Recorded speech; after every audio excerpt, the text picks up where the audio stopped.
love the images from today about introverts versus extroverts because you can learn so much about your kids just by watching them and then finding out what personality style they are. And they might be a little bit of both. Everybody's a little bit of both. But find out what personality style they are and then cater to it and foster it and love it and embrace it and help them to realize what their strengths are within an introvert and extrovert.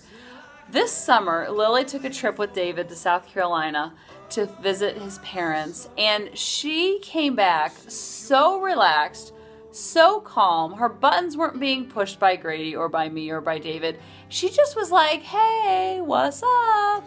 And I'm like, Lily, what happened on your trip that made you so, like, come back like so calm? Like, you're just like blowing things, like brushing things off when you're just like letting things roll off your back when things are happening. What happened? And she's like, well, and David's parents live in a very, very itty bitty small town in South Carolina. And she says, and there's not a lot to do there. She goes, when we woke up, we didn't like go anywhere. That's what we do at home. We didn't like go anywhere. I just like would go out on the porch and like look at nature, and Grandma had some hummingbirds and I would go look at the hummingbirds, and that just helped me be very calm and very peaceful. She's 6, okay? And she's telling me this.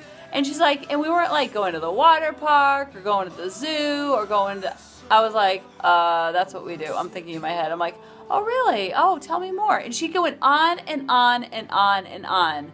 Hello, our kids are smarter than we are. We have got to get out of our own ego and our own head, me included, and listen to our kids. They are so wise beyond their years.